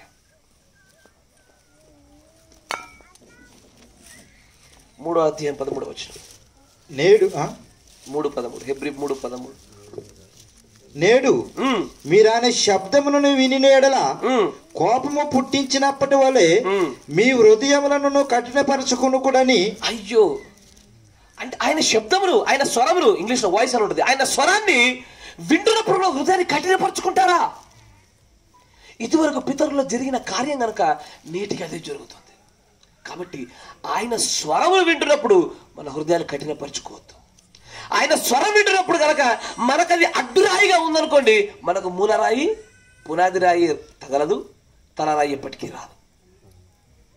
బైబిల్లో ఉన్న 4 రాళ్ళు కదా, అంతేనా కదా? ఒకటి తలరాయి, మూలరాయి, పునాది రాయి, అడ్డురాయి. ఎవరికైతే అడ్డురాయి తగులుతుందో ఈ మిగిలిన 3 రాళ్ళు రావు. కానీ ఈ 3 రాళ్ళే పేతురు పత్రికకు రాసినటువంటి ఒక పరిపూర్ణమైన సారూప్యతను తీసేటువంటి ఒక పిరమిడ్ అది. ఏది? మూలరాయి, పునాది రాయి, తలరాయి. ఇది రాకుండా ఏ మానవుడు సంపూర్ణుడు అనబడడు అని పేతురు గారు రాస్తారు. మీరు సంపూర్ణులు అనునాంగులుగా ఓర్పు దృఢక్రియలు చేయనట్లుగా ఇదంతా మీరు ధరించుకోండి అంటాడు ఆయన. చూడండి అక్కడ ఏమంటాడు, మీరు ఆయన శబ్దం వినిన ఎడల మీ హృదయములను కఠినపరచుకొనకుడని ఆయన చెప్పిన గనుక పాపము వలన కలుగు భ్రమ చేత మీలో ఎవడనను కఠినపరచుకున్నట్లు నేడు అనబడు సమయం ఉండగానే, నేడు అనగానే ఇప్పుడు ఇగో రేపటి దినం నా ఎల్లుండి దినం అని ఉంటుండదు, ఇప్పుడే ఈ క్షణంలోనే నాతో మాట్లాడుతున్నాడన్న మాటను గ్రహించి ఇది దేవుడి స్వరమని గుర్తెరిగి ప్రతిదినం లోబడాలా. నేడు ఉండగానే రేపంటూ ఉండదు, ఇంకా రేపంటూ ఒక దినం లేదయ్యా మన దగ్గర. ఎల్లప్పుడు కూడా ఆయన స్వరాన్ని గుర్తెరుగుతూ ముందుకెళ్ళడం మనం చేయాలి తప్ప అంతకు చేసి. అందుకే మరో చూడండి, యోహాను సువార్త 5:25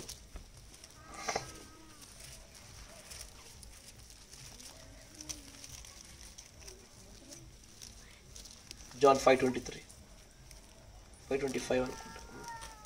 మృతులు దేవుని కుమారుల శబ్దం విని గడియ వచ్చున్నది. మృతులు అంటే భవిష్యత్తు గురించి మాట్లాడుతున్నాడు కదా బ్రదర్. నెక్స్ట్ పదం చదవండి. ఇప్పుడే వచ్చి ఉన్నది. ఇదివరకు వచ్చేసింది అది. దానిని వినువారు జీవింతురని మీతో నిశ్చయముగా చెప్పుచున్నాను. ఏ మృతులు వీరు? దేవుని యందు మృతి పొందినవారు. సముద్రం పైన అయ్యే రాసి ఉంటుంది. ఏమని రాసి ఉంటుంది? ఈయన క్రీస్తునందు మృతుడైనాడు. ధన్యులు. ఆ ధవల సింహాసనం దగ్గర కనబడుతుంది ఆయన ఎక్కడ మృతి చెందాడు. ఆశయించడంలో తప్పులే, నేను తప్పిదమని చెప్పడంలే, కానీ మన జీవితాల గురించి మనకు స్పష్టత లే. ఆ పక్కడి గురించి మనకేం తెలుస్తుంది? రక్షణ అనేది ఎల్లప్పుడు కూడా మనల్ని మనం కాపాడుకునేది. నా భర్త కాపాడబడితే నేను భార్య నమ్ముతాను, నా భార్య నమ్మితే నా భర్త నమ్ముతాను, నా పిల్లల్ని ఇంకా నమ్మలేక నేను ఇంకా చర్చికి రాను అనేటువంటి కొన్ని కోణాలు కూడా పెద్దలు నడుస్తూ ఉంటారు. It's very very dangerous. అట్లా కాదు, రక్షణ వ్యక్తిగతమైంది. ఆయన స్వరమేమో మనల్ని ఆత్మీయమైనటువంటి మృతులందరినీ కూడా బ్రతికింపజేసేది, జీవింపజేసేది. ఆయన స్వరం ఎల్లప్పుడు కూడా, మీరు ఒక మాట చెప్తారు చూడండి, మీరు ఆదికాండం 1:1 చదువుతారుగా, దేవుని ఆత్మ జలముల పైన కదా, జలముల పైన. కీర్తనల గ్రంథం ఒకసారి ఒక చిన్న ఒక మాట చెప్పేసి ముగించే ప్రయత్నం చేద్దాం. కీర్తన 29:3 చూడండి. యెహోవా స్వరము జలముల మీద వినబడుచున్నది. జలములలోనా జలముల మీదనా? జలముల మీద వినబడుచు. ఆయన ఆత్మ ఎల్లప్పుడు కూడా ఆలోచన చేయండి అయ్యా, జలముల మీదే ఉంటది. ఆ స్వరము జలముల మీదే ఉంటది. అది ఎందుకు? నీరు మంచిదేగా. నీరు మంచిదే అన్న మాటకు ఇక్కడ పలుకుచ్చిన జలములకు 2 వ్యత్యాసమైన అర్థాలు ఉంటాయి. నా మాట వినండి. నీరు మంచిదే అన్న పదానికి, జలములు అన్న పదానికి చాలా వ్యత్యాసం కనబడుతుంది. ఈ జలములలో ఆయన లోపల ఉండడు, ఈ జలముల లోపల ఆయన కనబడాడు. ఈ జలముల పైన ఉంటాడు ఎల్లప్పుడు. ఈ జలముల పైన అల్లాడుతూ ఉంటాడు. ఈ జలముల పైన స్వరం వినబడతా ఉంటది. ఎందుకు? జలంలో ఏముందయా? ఆ జలములోంచి ఒక గట్టి సర్పం రావాల్సిందే ఉంది. ప్రకటన 10 మీరు చూస్తే, yes, there is a dragon which has to come up out of the sea. ఇప్పుడు మీకు విషయం చూపిస్తాను. మీకు సీ అని అర్థం కావాలా? ఒకరోజు యేసుప్రభు నడుస్తూ ఉంటే ఒకడు కనబడ్డాడు. సేన అంటున్నాడు వాడు. ద లీజన్స్ అంటే కొన్ని వేల సమూహంలో వానికి దయ్యాలు పట్టబడ్డాయి. మనం చూడగానే అక్కడ ఉన్న వాటిలో ఉన్న దయ్యాలు అంటున్నాయి, ప్రభువా మా సమయం ఇంకా కాలేదుగా, ఎప్పుడు అందుకే ఇప్పుడు ఎందుకు వచ్చావు మమ్మల్ని, దయచేసి నీకు ఇష్టమైతే అది ఆ పందులని మనకు మాకు అవకాశం ఇవ్వు. పందులకు వెళ్ళిన వెంటనే ఆ పందులకు తెలుసు, the safest place for the dragon, the safest place for the Satan is inside the sea. అందుకే సముద్రంలో దూకేవి. అంతేనా? ఆ పందులో దూరినటువంటి ఆత్మలు వేగంగా పరిగెత్తుకుంటూ వెళ్ళి ఎక్కడ దూకే? ఎందుకంటే ఒక దినాన్ని అదే సముద్రం నుంచి బయటకు రావాలి. అది మాట వింటున్నారా? సముద్రం లోపల, సముద్రం అనేది, జలములు అనేది ప్రజలకు సూచన రాయబడుతుంది. జలముల్లోనే దూరాల. కానీ దేవుని స్వరం ఎల్లప్పుడు కూడా జలముల పైన నడుస్తూ ఉంటుంది, జలముల పైన వినబడతా ఉంటుంది. దాన్ని పట్టుకోగలగాల. యెహోవా దొరకు కాలంలోనే ఆ స్వరాన్ని పట్టుకోగలగాల. చివరి ఒక మాట చూపించి ముగించేస్తా. యోహాను సువార్త 8:47.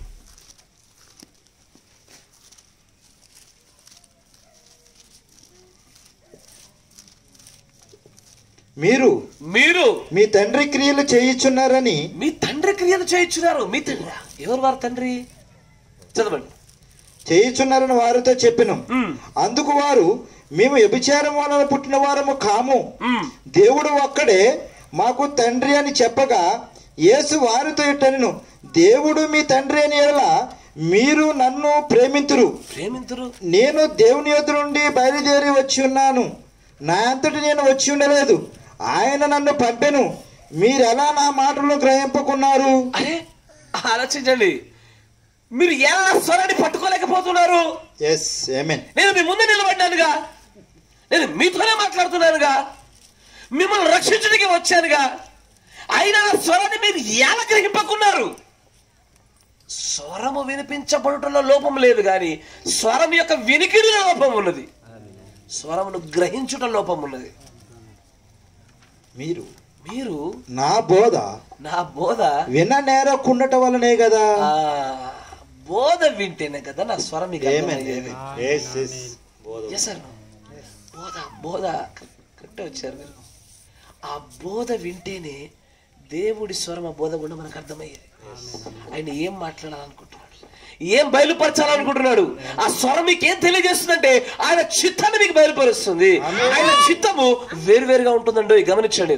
ఆయన చిత్తము సార్వత్రికమైన సంఘానికి ఒక చిత్తం ఉంటుంది, ఒక స్థానిక సంఘానికి ఒక చిత్తం ఉంటుంది, వ్యక్తిగతంగా నీ కుటుంబానికి ఒక చిత్తం ఉంటుంది, నీకో చిత్తం ఉంటుంది.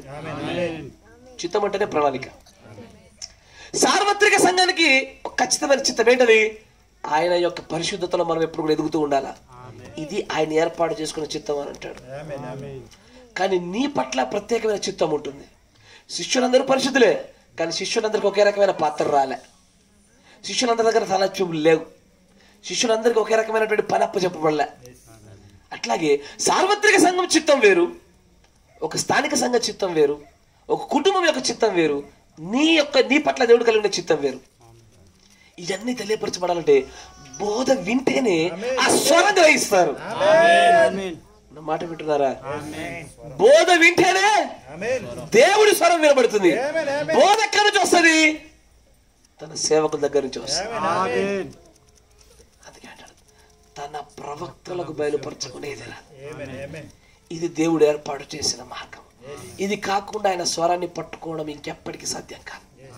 ఆయన నేరుగా దిగొచ్చి మాట్లాడినా, సూచనల గుండా మాట్లాడినా, లేకపోతే ప్రవక్తల గుండా మాట్లాడినా, నీతో రాయబడిన వాక్యం గుండా మాట్లాడినా, ఆయన స్వరాన్ని ఎన్ని మార్లు ముందు ప్రకటించబడినా ఒకటే ఒక మాట రిసౌండ్లో వినబడాలా, ఎలా నా స్వరంలో గ్రహింపకున్నారు మీరు అంటాడు. అంతే, అంతకు మించి వేరేది కనపడదు. అందుకే ఆయన వాక్యం బహు లోతైనదయ్యా. అది గ్రహించడానికి శక్తి కావాలా. సాధారణమైన మనుషుల యొక్క జ్ఞానమును బట్టి ఒకడు పొందుకోగలిగింది కాదు. మనకు ఆయన యొక్క గ్రహింపు శక్తి ఇస్తే తప్ప ఈ వాక్యం మనకు అర్థం కాదు. దాన్ని ప్రార్థించున్నా అంటాడు గబ్రియేలు, నీకు గ్రహింపనిప్పు శక్తి నీకు ఇవ్వడానికి వచ్చానంటాడు. ఆయన చాలాసార్లు చదువుతూ వచ్చాడు ధర్మశాస్త్రాన్ని, కానీ ఆ గ్రహింపు శక్తి వస్తే తప్పదు అర్థం కాదు. అలాగే ఆ బోధ అర్థం కావాలా, ఆ బోధన తీసుకొస్తున్న వర్తమానికి అర్థం కావాలా, అప్పుడే దేవుడి స్వరం మనకు అర్థమవుతుంది. అలాంటి సందర్భంలోనే నేను ఇప్పుడు అడుగుతా ప్రశ్న, మీరు దేవుని స్వరాన్ని వింటున్నారా? God bless you. దేవుని దీవించును గాక. మోకరించి చెడు ప్రార్థన చేసుకోండి. ఉంది ఇంకో 2-3 భాగాలు ఉంది. ప్రస్తుతానికి గృహకుడికే కాబట్టి మిమ్మల్ని విటమిన్లతో పంపిస్తా ఉన్నాను. God bless you. దేవుని దీవించును గాక.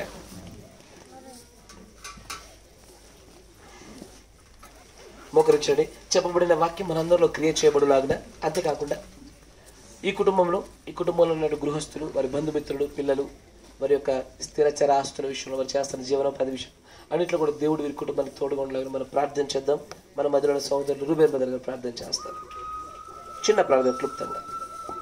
స్తోత్రం స్తోత్రం స్తోత్రం స్తోత్రం స్తోత్రం స్తోత్రం స్తోత్రం పరిశుద్ధుడా జీవంగల దేవ యేసయ్యా నీకు వందనములు స్తోత్రాలు ప్రభా. నిన్న నేడు నిరంతరం ప్రభా ఏకరీతిగా ఉన్నటువంటి వాడా, మాకు చెందినటువంటి వాడా నీకు స్తోత్రాలు ప్రభా. ఈ యొక్క సమయంలో ప్రభా మా ప్రియ సోదరుడు ప్రభా మోజెస్ గారి కుటుంబంలో ప్రభా ఈ యొక్క ఆరాధనలో ప్రభా మాకు ప్రభా తోడుగా ఉంది ప్రభా. ఇక దేవానికి వందనము స్తోత్రాలు చెల్లిస్తూ ఉంటున్నాం ప్రభా.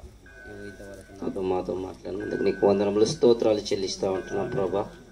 అవును ప్రభా, ఎంత దినాల్లో మేము జీవిస్తుంటుండగా ప్రభా, ఇక మొదటగా ప్రభా నువ్వు నీ ప్రవక్తకు తెలుపకుండా ప్రభా ఏది కూడా ప్రభా చేయనటువంటి దేవుడు వాయించున్నావు. అవును ప్రభా, నీకు వందనము స్తోత్రాలు. మేము దాన్ని గ్రహించినట్లును ప్రభా నీ కృపనిచ్చినందుకు నీకు స్తోత్రాలు చెల్లిస్తూ ఉంటున్నాం ప్రభా. అవును ప్రభా, నీ స్వరమును ప్రభా ఏ విధంగా వినాలో ప్రభా దేవానికి వందనము స్తోత్రాలు ప్రభా. ఆ విధమైనటువంటి స్థితిలో మమ్మల్ని ఉంచినందుకు నీకు స్తోత్రాలు చెల్లిస్తూ ఉంటున్నాం. మేము ఈ లోకంలో ఎన్నో స్వరాలు ఉన్నప్పటికీ ప్రభా ఏ స్వరం కూడా మమ్మల్ని నిత్యరాజ్యంలోనికి చేర్చలేదు కానీ ప్రభా కేవలముని ప్రభా నీవే నీ యొక్క స్వరం ద్వారా మాట్లాడి ప్రభా నీ సేవకులతోటి ప్రభా నీకు స్తోత్రాలు ప్రభా.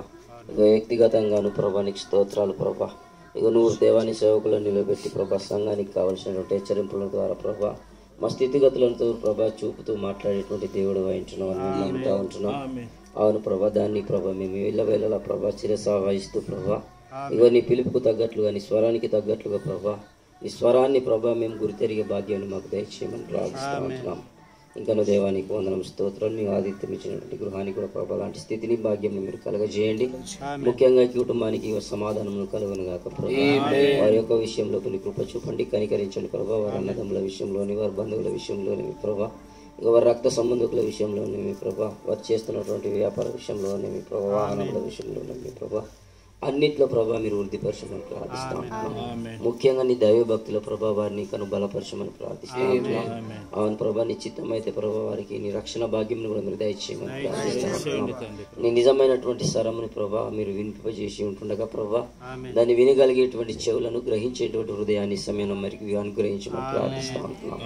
అవును ప్రభా, నీకే స్తోత్రాలు చెల్లిస్తూ ఉంటే ఇంకా సహోదరుడు చేస్తున్నటువంటి ప్రతి విషయంలో కూడా మీరు కృప చూపి ప్రభా, ఇంకా నీ అధికమైనటువంటి నీకు ఆశీర్వాదాల ద్వారా ప్రభా, నీ ప్రత్యక్షతల ద్వారా ప్రభా వారిని ఇంకను బలపరిచి ప్రభా ఇక నీ రాజ్యంలో వారసులో ఉన్నట్లు ప్రభా వారిని ఇంకను ప్రభా నిలబెట్టి నీ అందు శక్తిమంతులుగా మీరు బలపరిచి నీవే మహిమ ఘనత ప్రభావాలు పొందుకోమని ఇంకా చిన్నపిల్లల్ని కూడా నీ దయగల స్థలకు అప్పచెప్తా ఉంటున్నాం. వారి విషయంలో కూడా ప్రభా మీరు కృప చూపండి, కనికరించండి ప్రభా. నీకు స్తోత్రాలు. ఇంకా దేవానికి వందనం స్తోత్రం. గర్భిణి ఉన్నటువంటి సహోదరిని కూడా నీ దయగల స్థలకు అప్పచెప్తా ఉంటున్నాం. ఇక ప్రసవ దినముల వరకు కూడా ప్రభా నీ కాపుదల ప్రసన్నతను మీరు దయచేయమని ప్రార్థిస్తూ ఉంటున్నాం.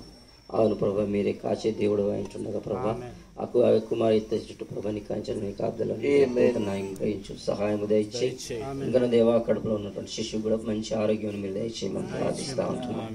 అదేవిధంగా ప్రభా నీకు స్తోత్రం. ఇక్కడ ఉన్నటువంటి మా అందరినీ కూడా ప్రభా ఇక నీ జీవం కలిగినటువంటి మాటల ద్వారా ఇంతవరకు మమ్మల్ని బలపరిచినందుకు నీకు స్తోత్రాలు. ఇంకా మాలో ఉన్నటువంటి ప్రభా లోటు పట్లను కూడా మేము సరి చేసుకునే భాగ్యాన్ని మాకు దయచేయమని ఇక విన్న దాని ప్రకారంగా మేము జీవించినట్లు ప్రభా నీ యొక్క ఆత్మ ప్రత్యక్షత ద్వారా ప్రభా నీ పరిశుద్ధాత్మ యొక్క గ్రహింపుని ఇక్కడ ఉన్నటువంటి మా అందరికి నన్ను గ్రహించి సహాయం దయచేయండి. ప్రభు అయినటువంటి యేసు క్రీస్తుని యొక్క ఘనమైన నామం స్తుతించి ప్రార్థన చేయుచున్నాం. పరిశుద్ధుల సర్వశక్తి సంపన్నుడ కృపమేడ మీకు స్తుతులు స్తోత్రములు చెల్లిస్తా ఉన్నాం ప్రభా. నీ ప్రియమైనటువంటి కుమారుడు ప్రేరేపించి ప్రభా నీ ప్రేమించి అతని కుటుంబంలో మీరు ఏర్పాటు చేసినటువంటి మీ నామంలో జరుగుతున్న కూడికను బట్టి మిమ్మల్ని స్తుతిస్తా ఉన్నాం ప్రభువా. కీర్తనల్లోనూ తండ్రి ప్రార్థనల్లోనూ వాక్య ధ్యానంలో కూడా మీరు తోడుగా ఉండి నడిపించినారు ప్రభువా. నీ వాక్యం వినుటే ఎంతో ధన్యత ప్రభువా. ఆయన ప్రకటన గ్రంథంలో రాసిన విధంగానే అది చదువుటే ధన్యతను సెలవిచ్చిన రీతిగా ఇది వినుటే ధన్యత ఉన్నది ప్రభువా. ఈ ధన్యతను పొందుకున్నటువంటి ప్రజలు మీరు ఆశీర్వదించండి, మీరు బలపరచండి ప్రభువా. మీరు ఆయన వీరందరూ మోకరించి ఉండగా ప్రభా వీరి తల నుంచి తండ్రి ప్రభువా నీతో మీరు మాట్లాడడం కొరకే ప్రభా ప్రార్థనలో నిమగ్నమై ఉంటుండగా వీరందరి పైన బలీయమైన హస్తంలో మీరు మోపమని ప్రార్థిస్తాము. ఆయన ప్రభువా మీరు వీరిని తాకుచున్నందుకు మీకు స్తుతులు స్తోత్రాలు ప్రభువా. అంతరంగంలో మీరు కార్యాలు జరిగింపజేస్తా ఉన్నందుకు మీ వందనాలు ప్రభువా. నీ స్వరమును వినడంలో తండ్రి ప్రభు మీరు తప్పిపోకుండా ఉండలాగా కృప చూపించండి. మీ స్వరమును తండ్రి ప్రభు పట్టుకునేలాగా సహాయం దయచేయండి. గుర్తెరువులాగా దాని ప్రకారంగా జీవించలాగా ఆత్మ చెవుల చేత ఆత్మలో అవి తండ్రి ప్రభు భాగమగులాగా సహాయం దయచేయండి. కృపగల దేవా ప్రభు అయిన యేసుక్రీస్తు నామంలో ఈ కుటుంబంలో సమాధానకర్తలు ఉందురుగాక, ఈ కుటుంబానికి సమాధానం కలుగునుగాక.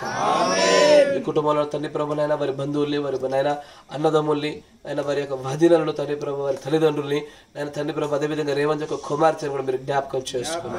నాయన మీరు సమకూర్చిన ప్రతి ఒక్క విశ్వాసం మీరు జ్ఞాపకం చేసుకోండి ప్రభు. మీరు ఆకర్షిస్తేనే ప్రభు ఇక్కడ ఎవరైనా నిలబడగలిగేది, మీరు అనుమతిస్తేనే ప్రభు ఇక్కడ మేము సమకూర్చబడగలిగేది. మీరందరితో కూడా ప్రభు నీ స్వరమును వినిపింపజేసిన విధానాన్ని బట్టి స్తుతిస్తా ఉన్నాము. ఆయన ఈ విత్తనములు తగిన కాలంలో తగిన రీతిగా ఫలభరిత మగులాగిన సహాయం దయచేయమని కృపగల దేవ వీరు చేస్తా ఉన్న పాడి పంటల పశువుల విషయంలోను, వీరి జీవనోపాధి విషయంలోను, వీరు నేను ఆరోగ్య విషయాల్లోను, ఆర్థిక విషయాలను, ఆత్మ సంబంధమైన ఎదుగుదల విషయాలు కూడా మీరు తోడుగానే సహాయం దయచేయమని ప్రతి ఒక్క విశ్వాసం తండ్రి ప్రభు నీ హస్తములకు అప్పచెప్పుకొనుచు ప్రభు అయిన యేసు క్రీస్తు నామములో ప్రార్థన చేయుచున్నాము. ఆమేన్. Thank you, Jesus. Thank you, Jesus. Thank you, Jesus. Thank you, Jesus. Amen. Praise the Lord. God bless you. దేవుడు మిమ్మల్ని అందరినీ దీవించును గాక.